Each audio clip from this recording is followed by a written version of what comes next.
Ja tässä tulee mun My Day naisten päivä ja kukathan oli totta kai hankittu ja sitten oli para-ajo-aika, kun oli kasvanut niin perhanan pitkäksi ja tästähän pentelleestä loppu akku kesken kaiken, niin piti laittaa laturiin ja kyllähän sitä ihan hyvää tuli, on siliää.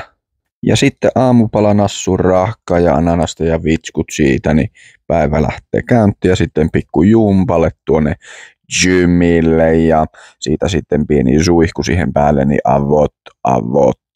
Siitä lähdettiin kruisaille, sitten toinen tyttö vietti linja-autoasemalle ja pienemmän tytön kanssa lähdettiin sitten kirjastolle vähän kahtelemaan kirjoja ja siinä vähän lueskeltiin kirjoja ja tehtiin tää pikkuneiti tuonne Nalleneuvolla ja se sai tulla sen Nalleneuvola-kortin sieltä vielä. Sitten vielä luettiin vähän prinsessakirjaa ja käyttiin vessassa. Täällä oli tällainen hieno lastenvessa.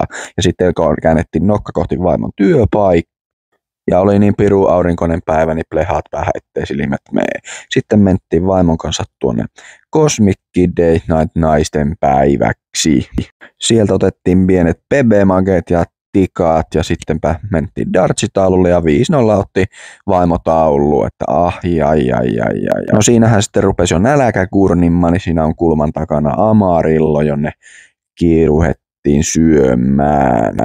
Ja siitä ruokalista ja sieltä Amarillo Big Burgeri tuli otettu, niin kyllähän siitä lähtee. Ja siitä pistit juustosnäkit ja alakku ja sittenhän me jo saatiin nopeasti meidän ruuat ja siinäpä ne onkin sitten. Ja nehän maistui meille hyvin ja vaimohan se maksoi totta kai. Siitäpä sitten kipsutettiin autolle ja käännettiin nohka kohti tuota Joensuun Prismaa, jossa tehtiin ostokset sitten, mutta aina se pitää tähän meikki puolelle pysähtyä, vaikka mitään sieltä ei tarvi, niin aina siellä katsella ja ihmetellä, että mitäkään sieltä löytyy, mutta eipä mulle löytynyt mitään.